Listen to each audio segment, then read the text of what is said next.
Ahí se ve el... Todavía no. No, entonces, porque el otro día me pasó eso. No se ve nada, o sea, que se ve la... No, se ve el modo del programa, digamos, del PowerPoint. No se ve Pero la. no se ve en presentación. No. Es más, No. incluso quedó grabada, quedó marcada la diapo, ¿viste? Cuando la más. La otra que te decía es imprimirte los PDF y hacer el PDF directamente. Sí. A ver, a imprimirlo, La como dice impresión Julio. online. Como dice Julio, vamos a imprimirlo. A ver, ahora salgo de acá.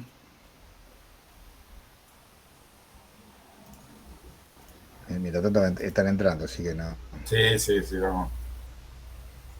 Está todo registrado.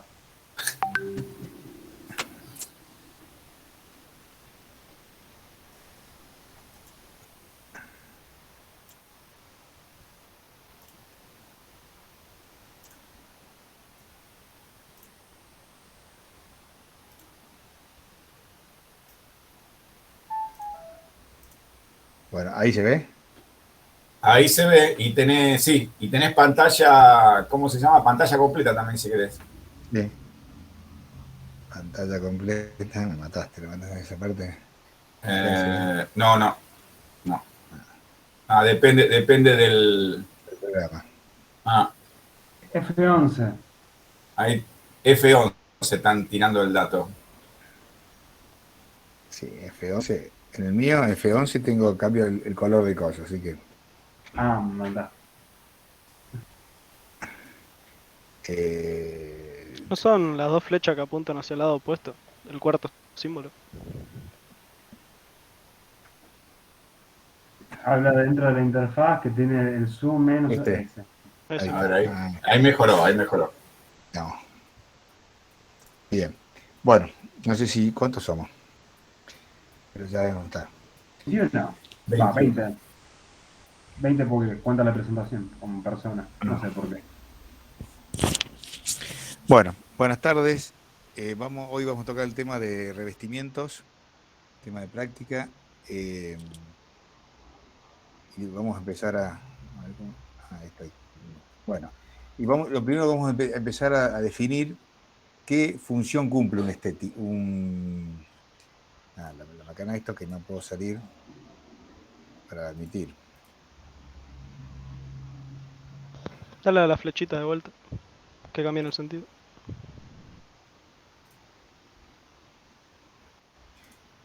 Tenemos que esperar que entren todos, pero se me complica. Si no.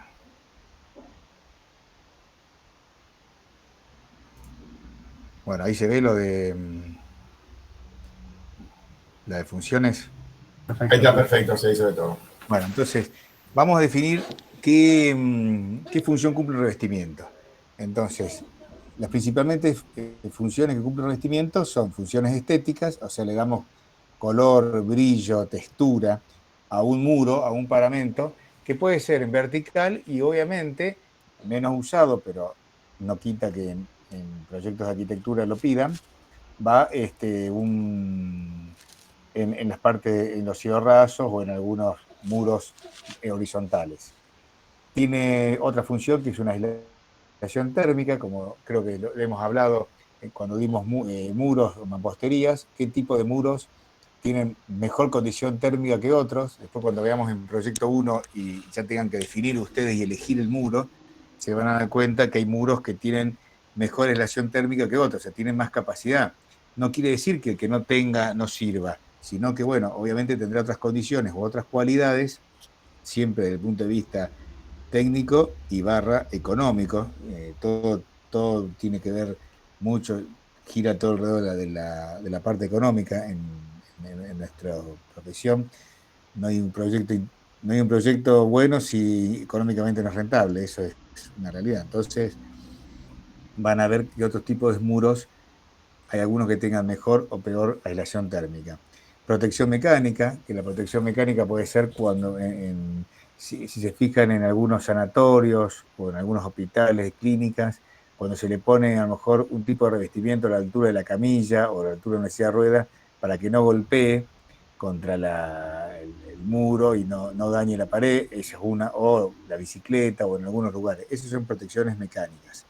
Simulador de pasaje de conductos, eso ya es algo más proyectual. Higiene, sobre todo si, por ejemplo, en laboratorios o en algunos de esos tipos, en quirófanos, a lo mejor tenemos que enfocarnos un poco en la parte de higiene, o sea, uno va a elegir qué tipo de función va a priorizar sobre otra, reflexión o absorción de la luz.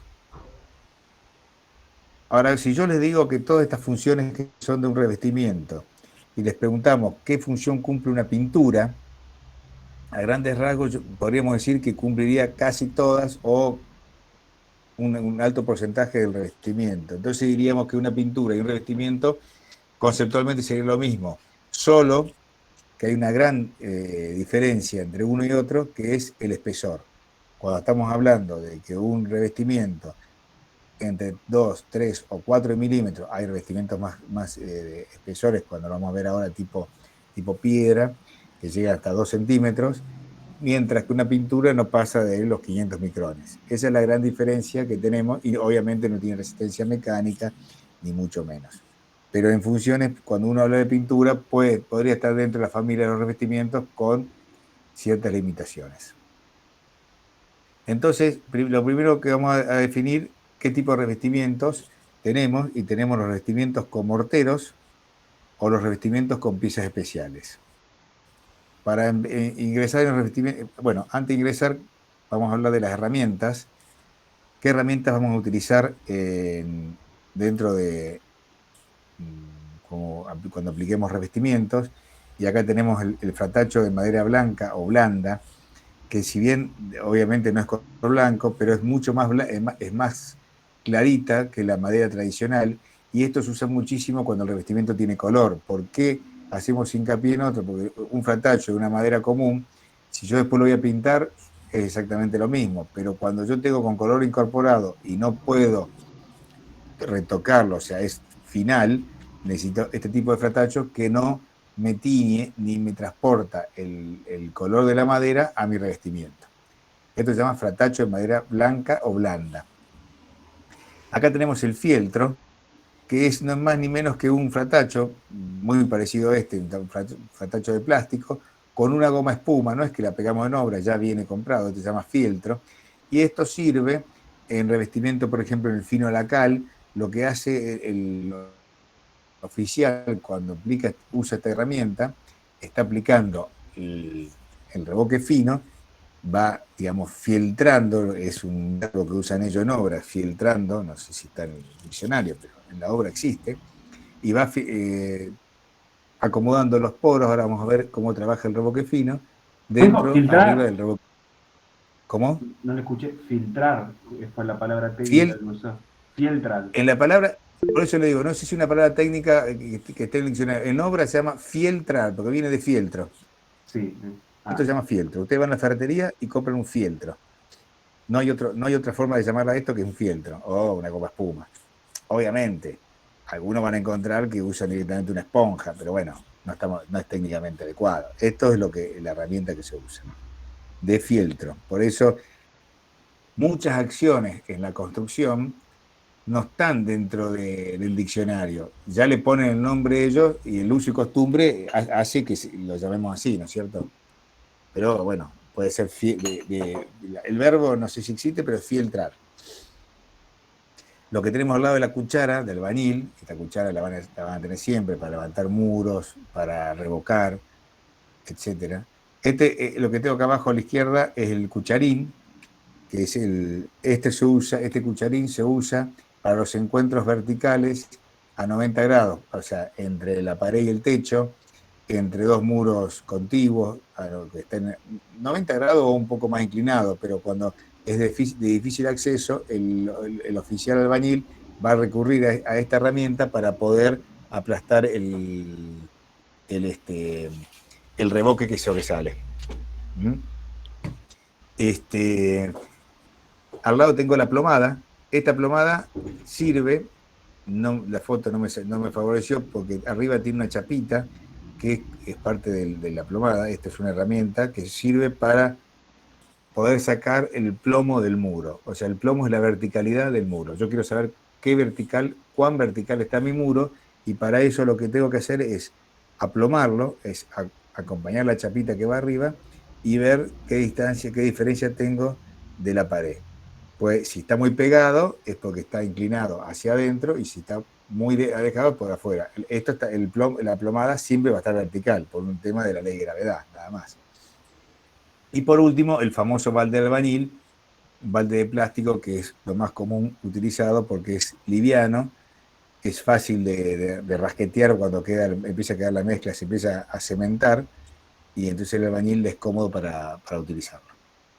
Ese, a grandes rasgos, serían las herramientas. Después, cuando vemos revestimiento de cerámicos, hay otro tipo de herramientas.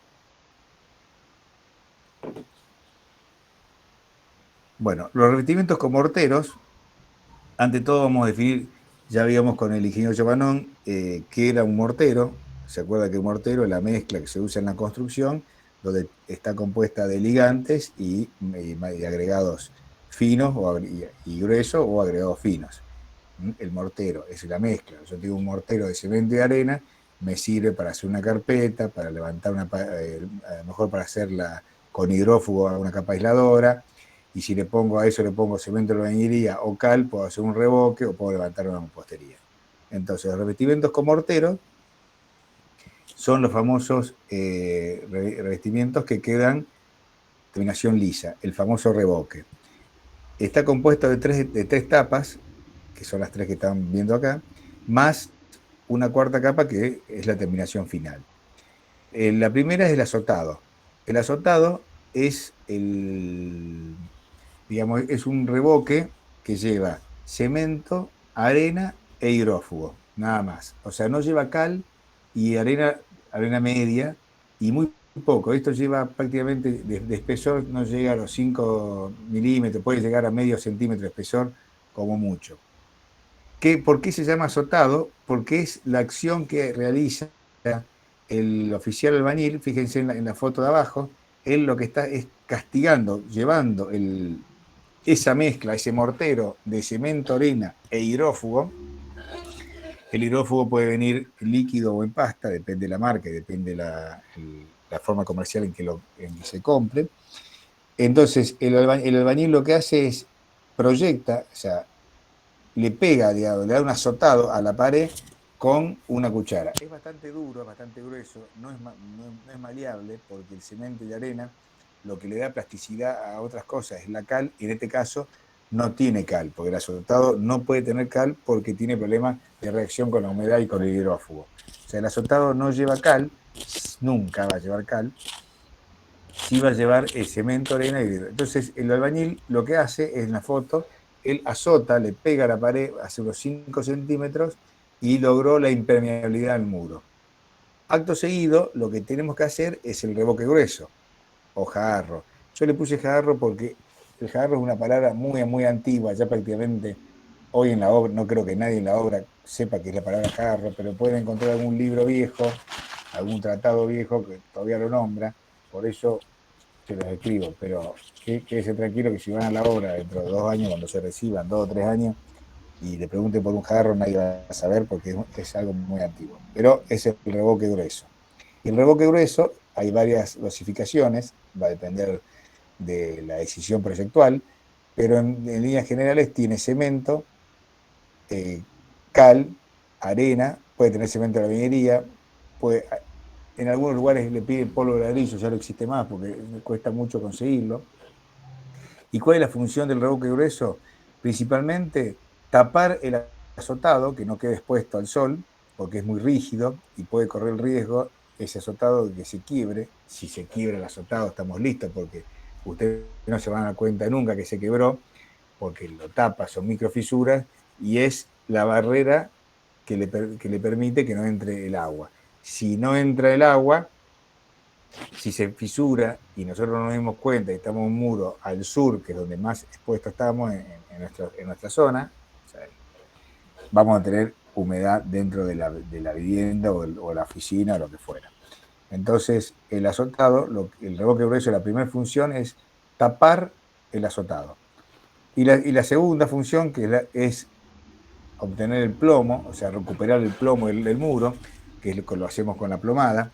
¿Qué es lo que hacemos? Tratamos de verticalizar el muro. Si el albañil, el oficial albañil que hizo el muro no era de los mejores prolijos y lo hizo medio inclinado, nos va a llevar más revoque grueso emparejar eso. Entonces, con la plomada nosotros logramos que con el revoque grueso, logramos el emplomado y lleva un espesor entre 2 y 2,5 centímetros. Y por último, en esta etapa, aparece el revoque fino o enlucido. Ese le van a encontrar. El revoque fino, antiguamente, hoy es muy raro encontrar una obra que se está haciendo, se hacía con arena fina, que como no hay arena fina en el corralón, porque la arena es la que le traen en el camión, teníamos que zarandearla. Zarandear es una zaranda, que es como un filtro, como una rejilla, que nosotros vamos pasando y toda se van pasando arena por arriba de ese tamiz, y toda la arena que pasa es arena fina, la arena gruesa queda retenida. La arena gruesa no es que es un desperdicio, porque se usa para otra cosa, pero usamos la arena fina. Y usábamos cal viva, que había que pagarla, etc. Es un trabajo muy, muy tedioso, donde requería tiempo, calidad de mano de obra y sobre todo espacio físico para poder apagar la cal, para poder hacer este sistema de tamizado. Por eso les digo, es muy raro que hoy alguien esté preparando un fino in situ, como dice acá. Pero bueno, nunca quita que en algún lugar alguien esté haciendo esto. Y a partir de eso, ¿qué surgieron? A ver un segundo que Estela me está diciendo. Disculpe que alguien se quiere unir a la clase. Sí, sí, ahí me dijo Estela. Un segundo que lo vamos a introducir. Permitir. Listo. Disculpen, seguimos.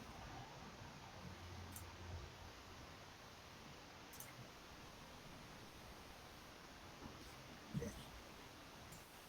Y ahora no me acuerdo cómo.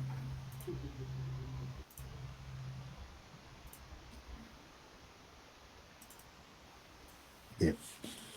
¿Se ve ahí? Sí. Bueno, entonces, repito, el revoque fino, antiguamente se hacía en obra, hoy prácticamente diría que, no quiero ser extremista, pero hoy el 99% no se hace en obra.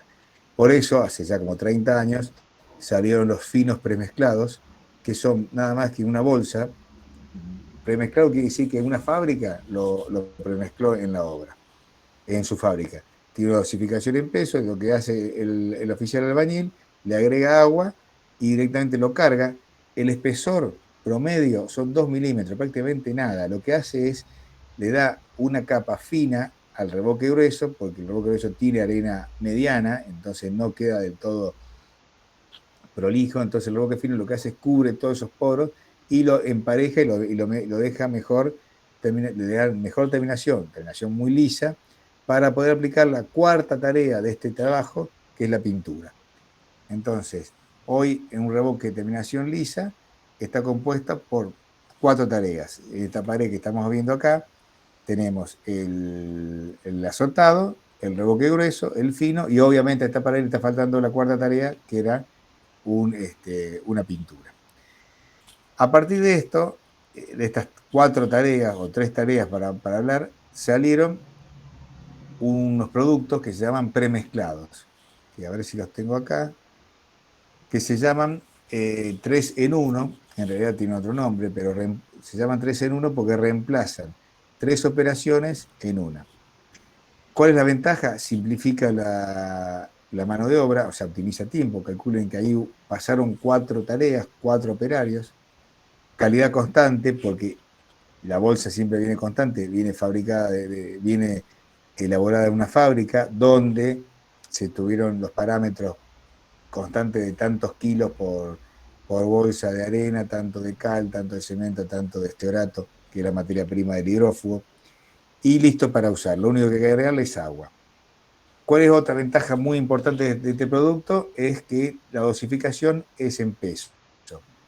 ¿Cuál diferencia hay entre la dosificación? Nosotros podemos dosificar en peso, tantos kilos por metro cúbico o lo que fuera que queramos hacer, o dosificar en volumen. ¿Qué sería dosificar en volumen en una obra? A ver si alguno me da una mano. ¿Qué sería dosificar en volumen? El metro cúbico. Claro, pero yo ¿cómo dosifico en volumen en una obra? Yo digo, no vamos a dosificar en volumen. Que, En proporciones, generalmente. en proporciones, en baldes. En baldes. Exactamente. Entonces yo digo, un balde de cemento, 2 baldes de arena fina, un balde de arena gruesa, un balde de cal. ¿Cuál es la ventaja? Esa ventaja no tiene mucha. Desventajas es que el control de calidad de esa dosificación es muy malo. O sea, es Hay que muy hacerlo manual complicado. constantemente. Claro, es muy malo, es muy difícil controlarlo. Entonces, va a lograr que una canchada es cuando yo pongo en la hormigonera tantos cal, y saco una buena cantidad de mezcla, o sea, se llama canchada. Cuando yo hago una canchada, voy a tener una proporción totalmente distinta que la anterior, porque es muy difícil controlar y lograr que el balde sea a ras. Es como cuando alguien hace una torta, no sé si alguno de acá hizo una torta una vez, yo nunca la hice, pero veo cómo hacen y le ponen la taza de harina y eso, etc. A veces le ponen un poco menos o le ponen un poco más, no queda bien. Bueno, en la construcción pasa lo mismo. Por eso, en la dosificación en peso es superior. Y después tenemos las consideraciones que quería saltar, que era antes de empezar a revocar, o sea, qué medidas de los revoques quiero saber qué superficie vamos a revocar, y tener muchas consideraciones en los muros orientados al sur.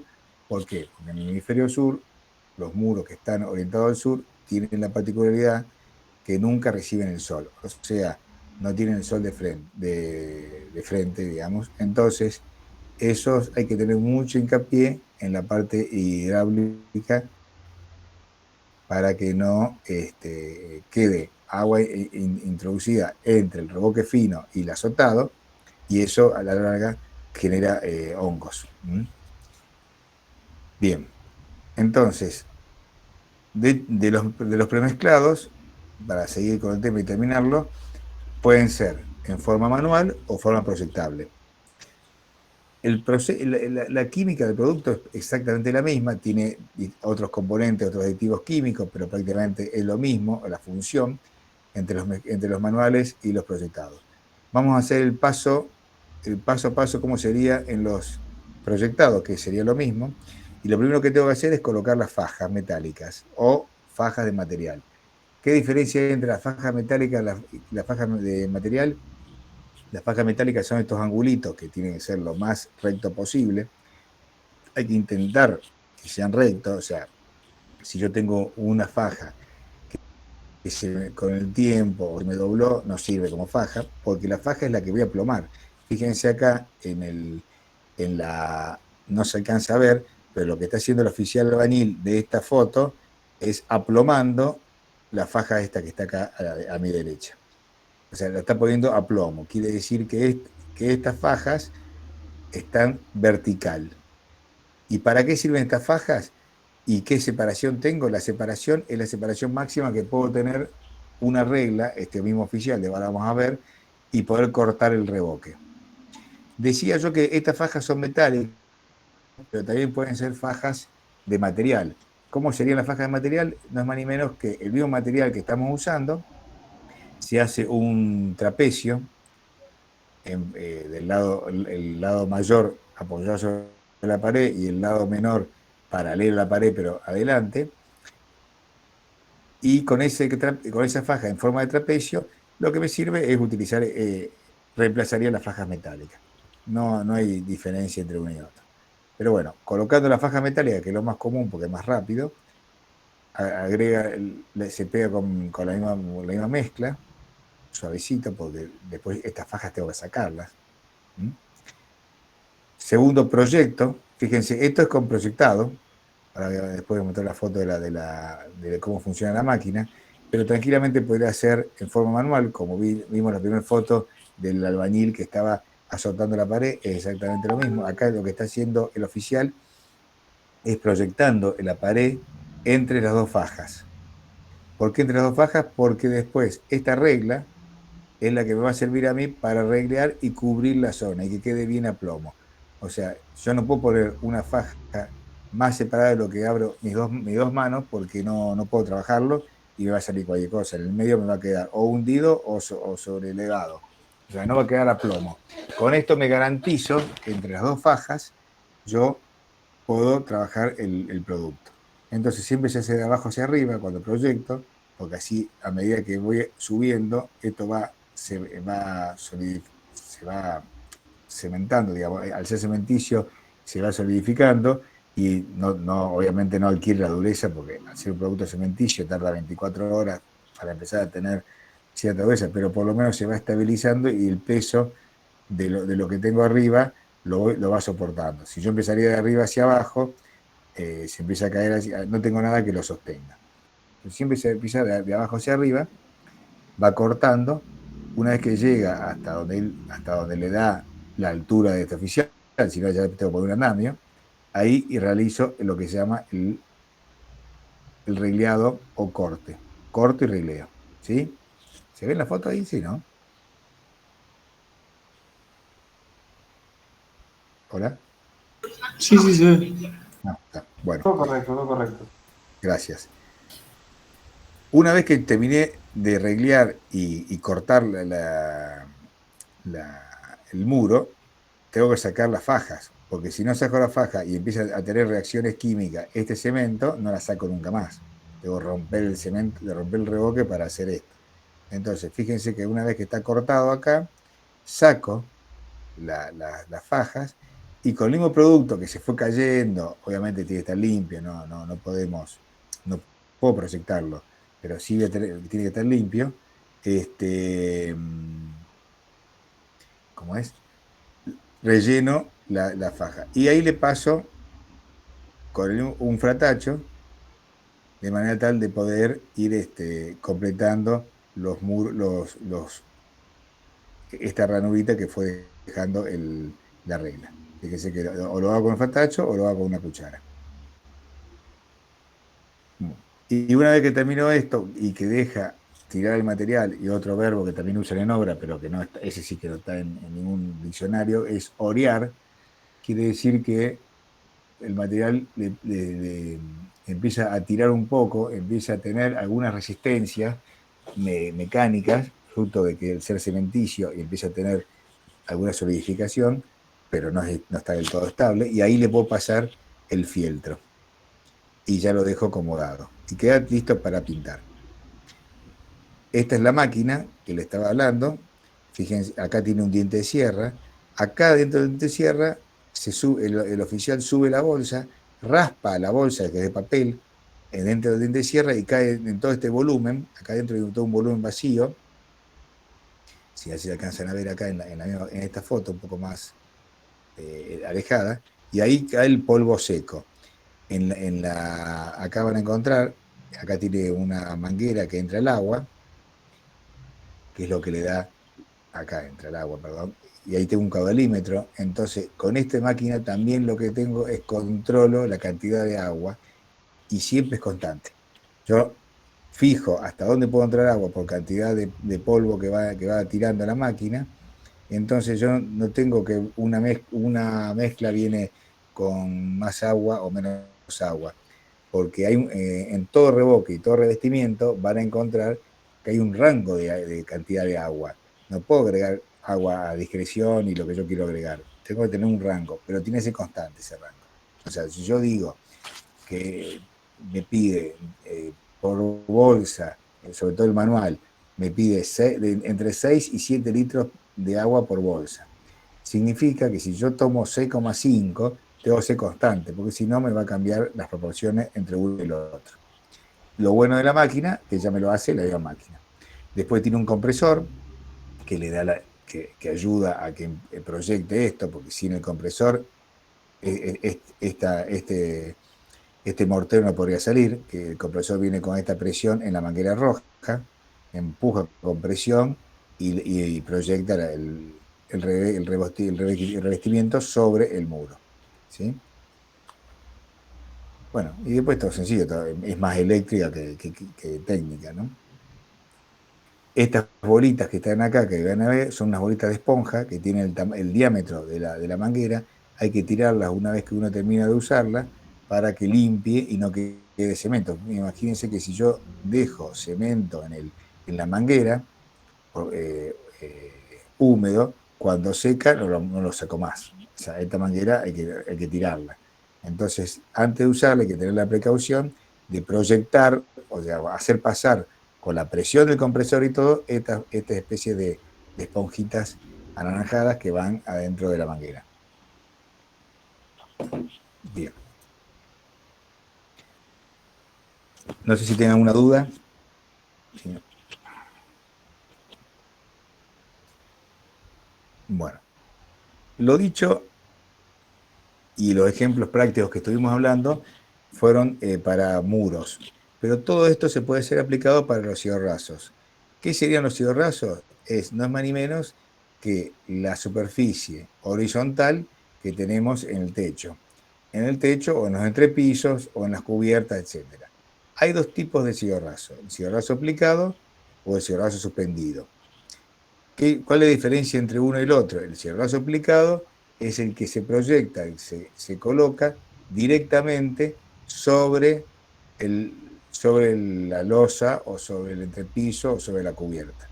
Y el suspendido lleva esa aplicación que uno hace, se hace sobre un armazón, que es el famoso armado del ciorrazo, que tiene maderas de 1,2 pulgadas en un sentido, que son las maestras, por 1,1 en otro sentido, y un metal desplegado.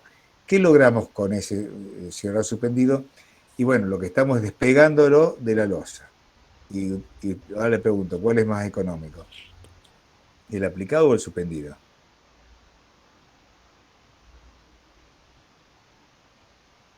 El aplicado. El aplicado es más económico, porque prácticamente el suspendido es lo mismo que el aplicado, con la diferencia que hay que agregarle todo el armazón de ese ciorrazo de madera y metal desplegado, o en algunos casos, después vamos a ver cuando veamos otro tipo de producto, que pueden ser hierro, chapa galvanizada. ¿Y para qué entonces usamos si es más económico? Bueno, tiene un montón de funciones. Primero, bajar los techos cuando son muy altos. ¿Qué ganó con eso? Bueno, ustedes saben que la calefacción, el aire caliente, sube. Entonces, yo tengo un techo muy alto, muchas veces en casas viejas, a veces tratamos de bajar los ciorrazos para que no gastar tanta energía en calefaccionar el techo que uno no va a tener a 3 metros de altura. Otras veces, porque necesito pasar entre la losa y el ciorrazo, necesito pasar caños, que pueden ser caños de luz, caños de agua, los aire acondicionados, los tubos de aire acondicionado. Si estoy en una clínica o un hospital, gases medicinales o oxígeno, los elementos que uno necesita en un hospital. Datos, o sea, el cable de datos, todo lo que yo quiero distribuir en una zona. Si yo tengo el ciorrazo aplicado, no puedo romper la losa para pasar esos caños porque son enormes, rompería toda la losa. Entonces hago un ciorrazo suspendido y entre el ciorrazo y la cubierta o el entrepiso o lo que fuera, paso todo ese sistema de caña. Esa es la función por la cual uno elige un ciorrazo suspendido en lugar de un aplicado. Por último, para entrar, nosotros recién vimos todos estos morteros que recién vimos, son todos base cementicia, quiere decir que pueden ser utilizados tanto interior como exterior. Cuando entramos tanto, o sea, la máquina esa que mostramos puede ser aplicada para revoque cementicio o revoque base yeso. El yeso, como le hago la salvedad, se usa solamente en lugares interiores, no puede estar en contacto con el agua. El yeso es un producto natural, hoy viene en 3 funciones. La primera es el tradicional, que es un mineral extraído bueno, en Argentina hay 2 canteras de yeso. Una que está bajo tierra, o sea, 5 metros del nivel de terreno, y la otra que está en la montaña, en la zona de Mendoza. Esas son las 2 canteras que hay de yeso hoy. Hay más, pero que están en explotación. Entonces, el yeso tradicional, ¿qué es lo que hacía la fábrica? La fábrica le saca saca esa roca de yeso, esa piedra de yeso, le saca 2 moléculas de agua, o sea, la deshidrata, la tritura, la muele, la embolsa y la entrega para comercializar. El yesero, que es un gremio dentro de la construcción, pertenece a la industria de la construcción, pero tiene otro régimen, que lo van a ver el mes que viene cuando vean otra materia que es economía, un régimen distinto en temas de remuneración, pero no deja de ser un oficial de la construcción, es como que tiene otra categoría. El yesero en obra, ¿qué es lo que hace? Él le agrega 2 moléculas de agua, obviamente no sabe que son 2 moléculas, pero le agrega tanta agua que la experiencia le dice que esa cantidad de agua lo lleva al estado natural y lo aplica. Ese es el famoso yeso tradicional, bolsa de 30, 40 kilos, depende de la marca, histórico, debe tener más de 100 años ya, sí, o más todavía, que se aplica en Argentina y en algunos lugares se siguen aplicando. Ahora, ¿cuál es la desventaja de la aplicación de yeso? Siempre son interiores, ¿no?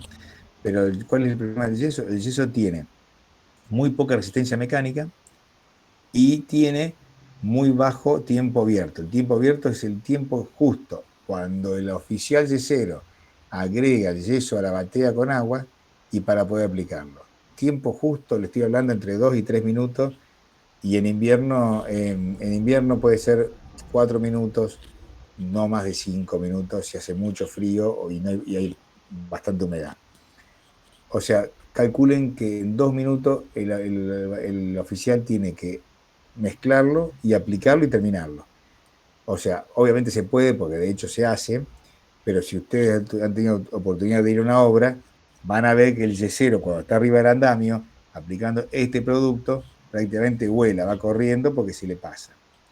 Si se le pasa, corren 2 riesgos. Un riesgo principal es que el yeso es un yeso muerto, o sea, no tiene cohesión, no tiene adherencia.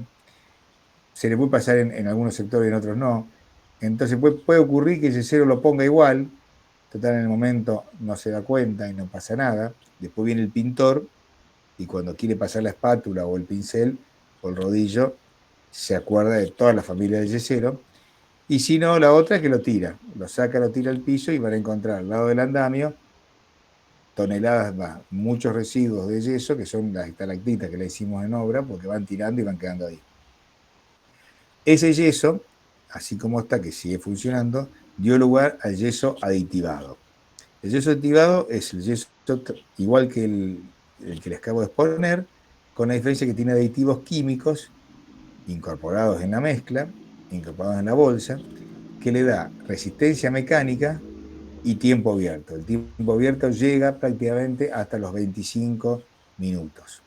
O sea que ya un yesero, si no puede aplicarlo en 25 minutos, hay que cambiarlo de función. Pero prácticamente, y sobre todo la ventaja de la dureza.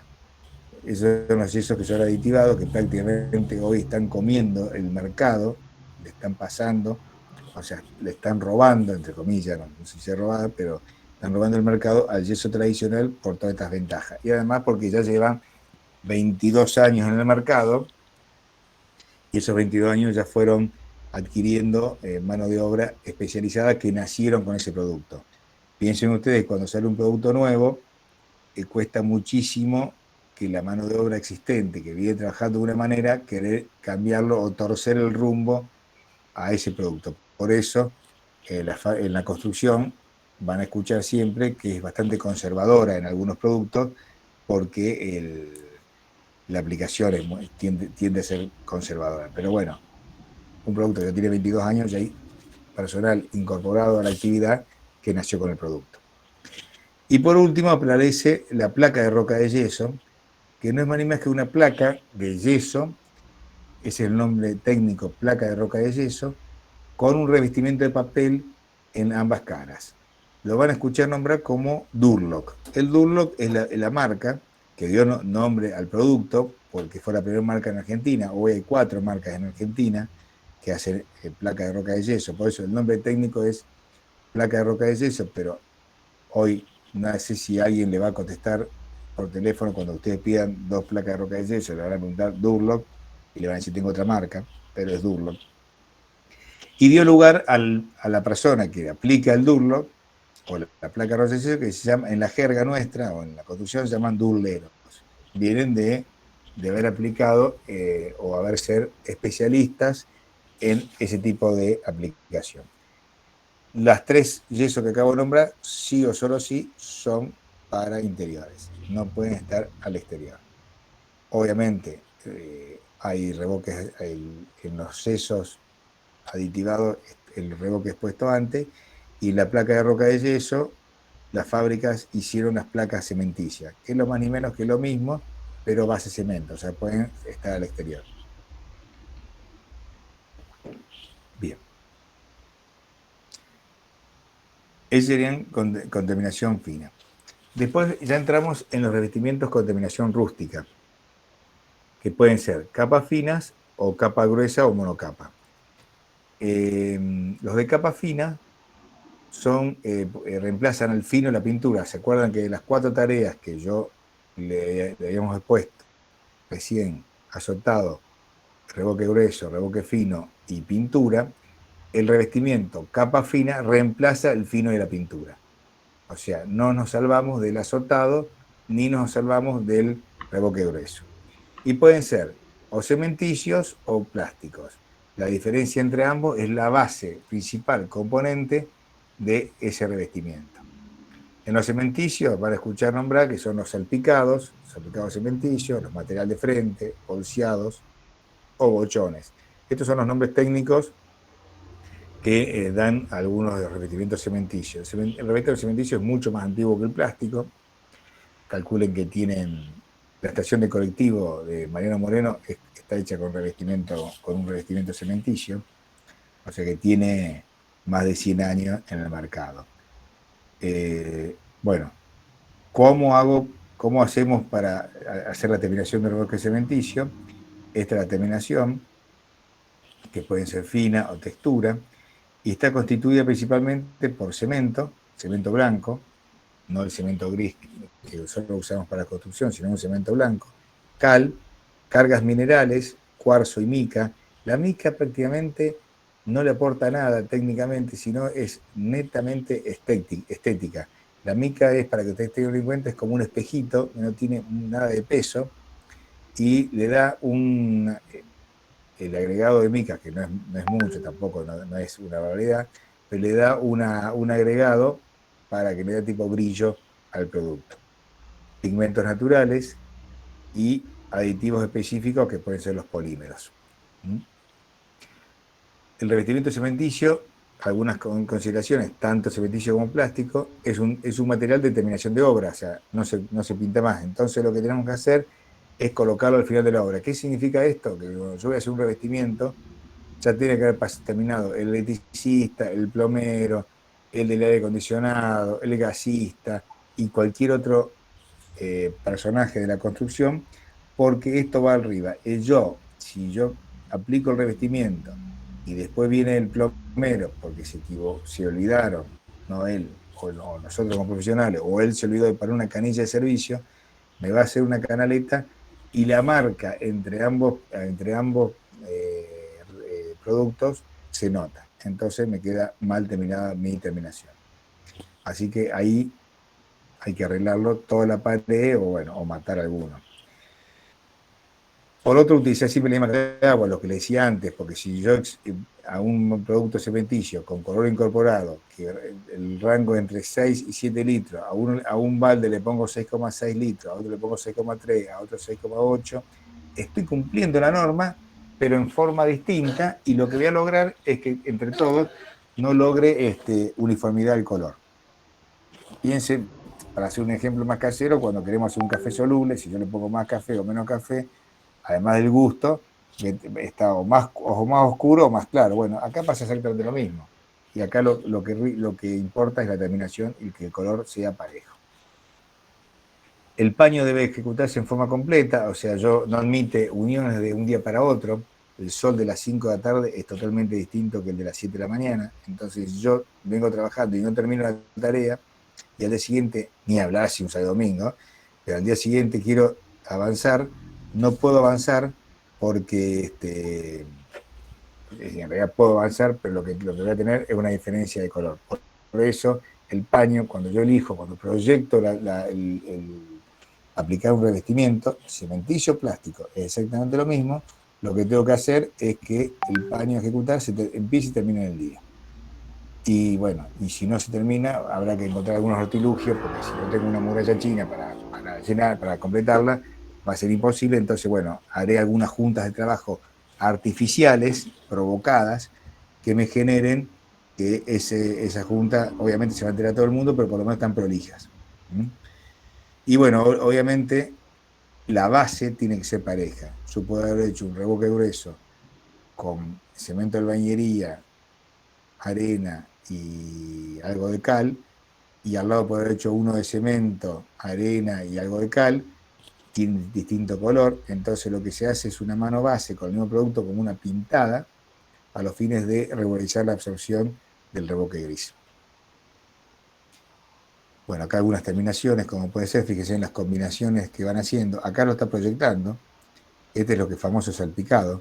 Antiguamente se hacía con una máquina salpicadora a mano, existe todavía, pero hoy prácticamente está en desuso porque esto gana uniformidad y sobre todo tiempo.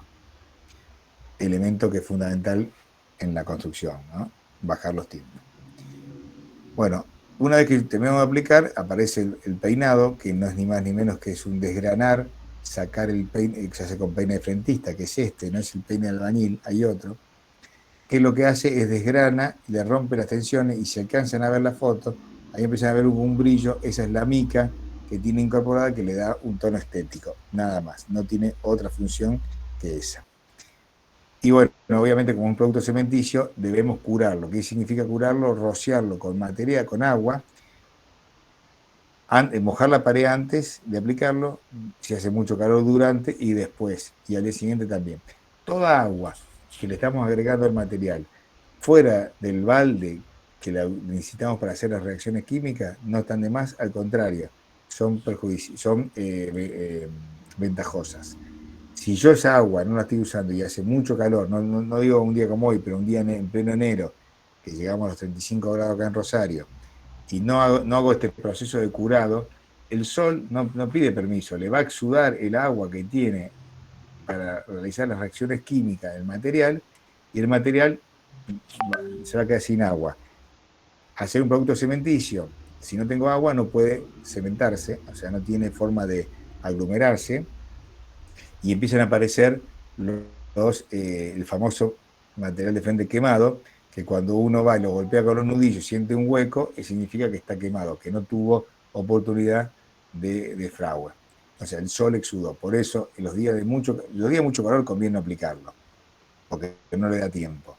Pero si las condiciones de tiempo y exigencias contractuales necesito hacerlo, bueno, lo que tengo que hacer es rociarlo, mojar muy bien la pared, aplicar el material y volver a mojar después de terminado. ¿Sí? Acá hay unas combinaciones, fíjense acá, qué es lo que fueron haciendo. O sea, como no le daba el paño entero, a lo mejor le meten artificialmente, fíjese, estas buñas son artificiales, son de diseño arquitectónico. ¿Por qué? Porque estos muros enteros no les daban al albañil con andamio y todo para poder hacerlo un solo tiro, entonces generan estas buñas, el mismo profesional, a los fines de que yo trabajo de la buña para arriba y de la buña para abajo. Ustedes me dirán, pero cambia de color, cambia de día. Sí, pero la buña, en forma ocularmente con esta buña, logro que no notar la diferencia. Este es un salpicado y ahí tienen otro tipo de viviendas. Los plásticos son semejantes, son iguales a los cementillos, se aplican de la misma manera, tienen que tener las mismas consideraciones, pero en lugar de tener como base cementicia, como base aglomerante el cemento blanco, tienen polímeros acrílicos. Son texturables, proyectables o se aplican con rodillo, tienen otra ventaja. Son impermeables, los otros no son impermeables, y obviamente son más nuevos. Estos tienen en el mercado unos 20 años.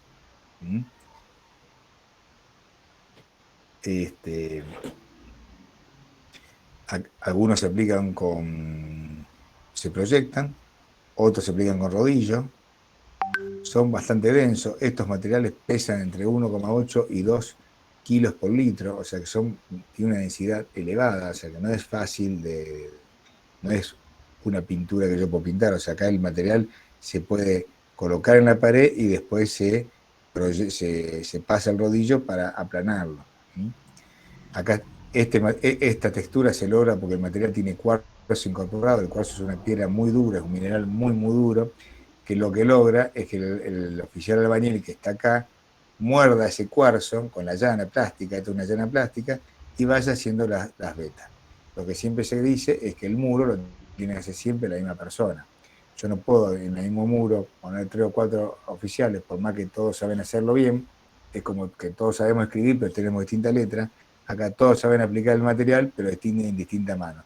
Si yo me pongo en un muro grande y puse 4 o 5 albañiles distintos, voy a dar cuenta que este surco es totalmente distinto que el de al lado. Los dos también, pero tienen distinta forma de trabajar. Acá, bueno, acá otra vez que también hacen un corte o buña o almohadillado. Acá tenemos una combinación de llaneado con proyectado. Fíjense acá. No me quedó claro por qué se hacían esas uñas. ¿Estas buñas? Sí. Estas buñas es un diseño arquitectónico. O sea, acá es un diseño arquitectónico. Estas buñas que están acá, estas no se están viendo acá, pueden ser también, surgen del diseño arquitectónico, pero para cortar la superficie de trabajo diaria. Porque yo no me da para hacer todo el día esto, entonces yo necesito hacer juntas de trabajo. Y esta buña, ocularmente, me oculta a mí, o sea, a cualquier mortal que esté mirando esto, que este paño se trabajó en distinto momento que este. ¿Sí? Si yo corto esto sin la buña, hoy, jueves a las 5 de la tarde, la hora de trabajo que cortan ellos, y quiero arrancar a mañana, acá empiezo a encontrar una junta de unión de trabajo que se nota mucho la diferencia de color. Entonces la buña es un artilugio que usan para poder estar tranquilo y trabajar en un solo paño. Obviamente a veces son estilísticas, bien. totalmente estética, no hay nada de técnico. Esta puede ser ya un diseño, es como esta parte de arriba de la columna. Ah, sí, es una herramienta, una decoración. Sí, son casas antiguas que se fueron restaurando con la capa, con estos proyectados. Estos son totalmente lavables, se lavan con hidrolavada o con agua caliente, se tira agua caliente con un poco de detergente y son totalmente lavables. Obviamente lavables en un momento prudencial entre que se ensuciaron y lo están lavando. Si se me ensucian hoy y lo quiero ir a lavar con agua caliente dentro de 1 año y medio, no, ya está impregnada, me va a costar muchísimo sacarla. Pero bueno, al ser plástico puedo aplicarlo arriba del otro. El cementillo requiere unas acciones secundarias entre un promotor de herencia que no es tan fácil de aplicar. Fácil sí, no es tan económico. En cambio los plásticos son más fáciles. ¿Está? Bueno, y por último, dentro de los revestimientos teníamos capa gruesa o monocapa. Se aplica directamente sobre la pared, son llamados los 4 en 1 porque reemplazan el azotado, el revoque grueso, el revoque fino y la pintura. Se aplican sobre cualquier soporte y lo que más interesa sobre todo a los profesionales, que tenemos nuestro enemigo que es el agua de lluvia, es que son impermeables en todo su espesor. ¿Qué significa esto? Que en todo el espesor del producto yo tengo es impermeable. En cambio, en el sistema tradicional, el revoque fino no es impermeable, el grueso tampoco, y siempre el agua va a quedar en interfaz entre el revoque grueso y el azotado. En este caso puntual queda en la parte bien superior. Y es una ventaja bastante ventajosa versus un sistema tradicional. Se puede aplicar a mano o con la máquina revocada, esa proyectable. Hasta acá quedamos con revestimientos capa gruesa y fina o monocapa. Después ya entramos en los revestimientos con piezas especiales. que pueden ser por vía húmeda, o sea, la forma de colocación del revestimiento, que son por vía húmeda o por vía seca. Por vía húmeda tenemos las piezas de cocción, que serían cerámicos, pentagrés, azulejos, porcelanatos, cerámicos, la famosa venecita. Después tenemos piedras naturales, que son mármoles, granitas o lajas, y las piedras artificiales, que es un granito reconstruido. O sea, lo más usado hoy en revestimiento, bueno, no, en realidad las tres familias son bastante usadas, pero bueno, tenemos los cerámicos y los azules y los pentagrés ya prácticamente están dejados de usarse, y lo mismo que el azulejo. Mármoles se usan mucho, económicamente son elevados, los graníticos también se usan, y las lajas se usan en lugares porque la laja tiene un alto componente, es bastante pesado, y ustedes después van a ver que el costo del transporte se toma en función de la distancia y del peso. Las lajas, al ser pesadas y no están en Rosario, porque no hay laja, entonces están en Córdoba o en las montañas, entonces bueno, se transforman en esta zona un poco más onerosa, pero bueno, no quita que se usen. Y los granitos reconstruidos ya es una piedra totalmente artificial, hecha en algunos lugares, en algunas marmolerías o en algunas casas de revestimiento. La colocación de cerámica, las variables son, primero vamos a elegir según la característica del cerámico, según la característica de qué cerámico vamos a colocar, elegimos la mezcla adhesiva. Pues hay distintos tipos de mezcla adhesiva. Voy a elegir una si es para pileta, si es para grandes piezas, como esta, si es para piezas pesadas, si es para exterior, si es para tránsito rápido, o sea, quiere decir que yo coloco la cerámica y como es un local comercial o una oficina necesito mañana estar usándola, bueno, entonces en función de todas esas variables que yo estoy nombrando, voy a elegir la mezcla cerámica. ¿Cómo elijo correctamente? Bueno, acá tengo. ¿Es interior o exterior? ¿Es de pared o de piso? La absorción del sustrato, ¿es de baja absorción o de alta absorción? La absorción de la pieza. Hay piezas que son de baja absorción, de media absorción o de muy alta absorción. ¿Cuál sería la de alta absorción? Un azulejo, o sea que absorbe bastante la humedad del mortero. Un porcelanato es de media a baja, y prácticamente una venecita, que es no sé si saben cuáles son los venecianos, que son la cerámica tipo vidrio, prácticamente no absorbe nada del material. Además tengo que evaluar si es de uso doméstico, comercial o industrial, el tiempo disponible para puesta en servicio, lo que le dije antes. Necesito para mañana empezar a entrar porque tengo una programación de obra que tengo que cumplir. Esfuerzo a lo que está sometido, sol, viento, lluvia, helada, cloro, etc. Todas esas condiciones que yo tengo que elegir a la hora de no elegir. Todas esas condiciones que tengo que evaluar a la hora de elegir mi mezcla adhesiva. O sea, la cerámica, tenemos absorción de agua, es la medida que yo les decía, es una medida de porosidad abierta de una pieza cerámica y porcentaje de agua que queda retenido en la baldosa. Es importante saber qué tipo de absorción de agua para elegir el adhesivo, porque hay algunos adhesivos que son para baja absorción, porque si no, me absorbe mucho el agua y pasa lo mismo que con el material de frente, queda sin agua para poder llevar a cabo las reacciones químicas. Bueno, estos son anclaje mecánico, anclaje químico, no le quiero meterme con esto, sino anclaje mecánico por absorción. Este es un cerámico común, fíjense que tiene una cerámica de alta o media absorción. El adhesivo, en la parte negra que tengo acá, como elegí una que es para alta o media absorción, va a entrar parte en el cerámico y parte en la carpeta absorbente.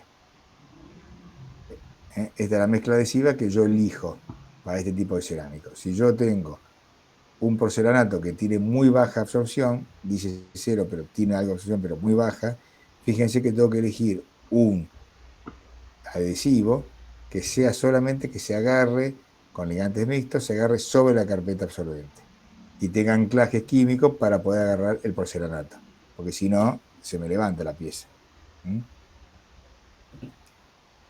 O sea, ¿cómo se coloca la mezcla adhesiva? Bueno, Esta es otra de las herramientas que no le he nombrado antes porque, para no mezclarlo, pero esta es la llana para colocar cerámico. Es una llana dentada, que se llama, y tiene estos dientes que esta separación de dientes va a ser en función de la cerámica de 4 milímetros, de 6 milímetros o de 8 milímetros.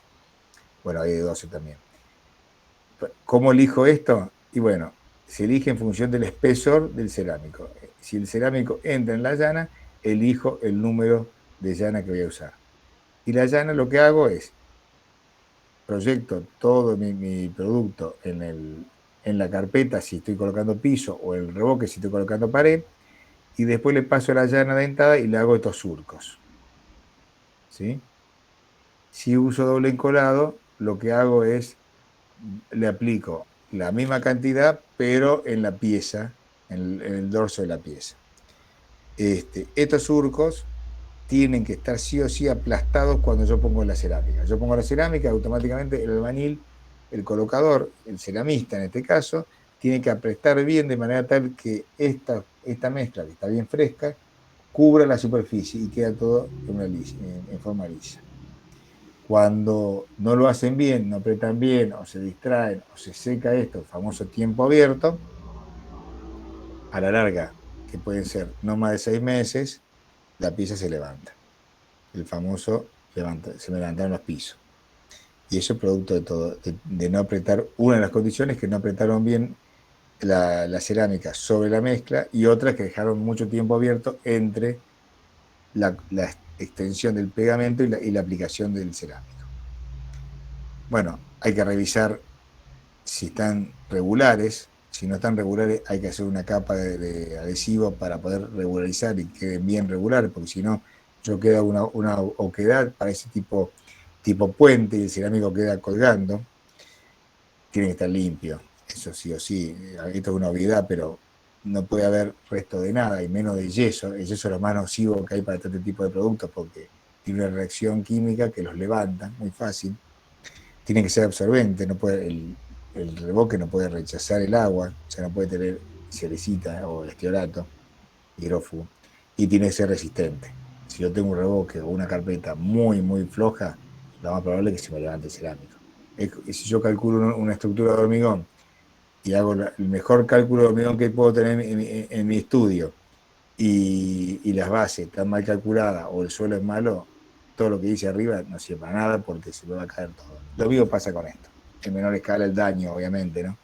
Pero lo que estoy tratando de decir es que la carpeta o el revoque tiene que ser resistente. ¿Algunas dudas acá?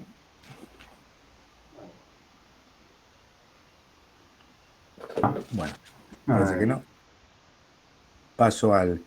Y por vía seca, ya estos son más decorativos, son de pequeño espesor, que pueden ser los papeles vinílicos o carpenter, que se llaman también un nombre comercial, alfombras.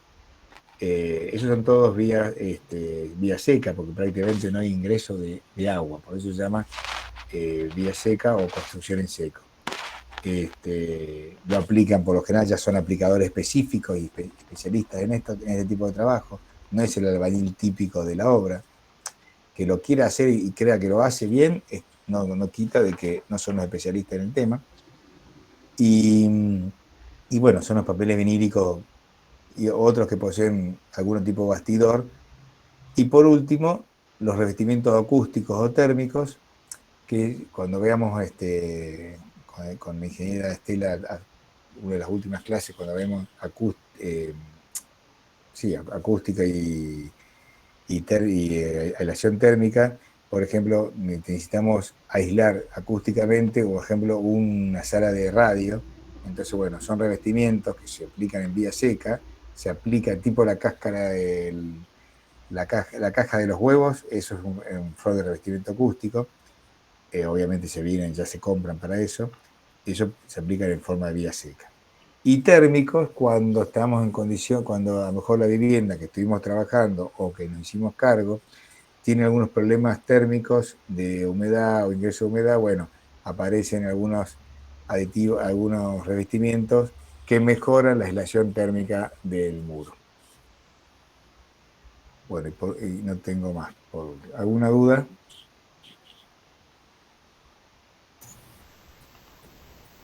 No entendí eso último. ¿Qué fue lo que dijo? ¿Cuál acústicos o térmicos? Acústico. El acústico es, por ejemplo, cuando vos tenés que aislar, por ejemplo, un estudio de grabación de una radio no puede tener ruidos externos. Sí. O sea, hoy tenés una radio en pleno centro, hoy hay una radio en Corrientes y Mendoza. Sí, tienen Si no tuviese, estos aislantes de sonido que son si comunes. no tuviese ese aislante térmico, hoy vos ponés la radio, no sé qué FM es, pero si vos ponés la radio escucharías el colectivo que pasa cada rato. O sea, ese estudio de audición está aislado acústicamente. Y Es muy los parecido. bares están usando mucho también. En los bares también, porque a veces retumba. Se ponen, fíjense en los bares que retumba, lo que dice Julio es muy bueno. Si ustedes tocan abajo de la mesa, hay como unas planchas de termopor, que no es termopor, es un aislante, que hace que absorba las vibraciones del lugar. En los techos. A veces en los cigarrazos suspendidos también ponemos ese tipo de aislante para evitar los ruidos. Por ejemplo, una vivienda de hormigón, con piso y techo de hormigón, acústicamente es imposible de hablar, o sea, retumba todo. Entonces se usa ese tipo de revestimiento para poder bajar la intensidad. Y son vías secas porque se colocan con algún vinilo o con algún tipo poxipol, pero no es con cemento y arena. Por eso están en la categoría vía seca. ¿Está? Bueno. Sí, sí, todo bien. No sé si tienen alguna otra duda.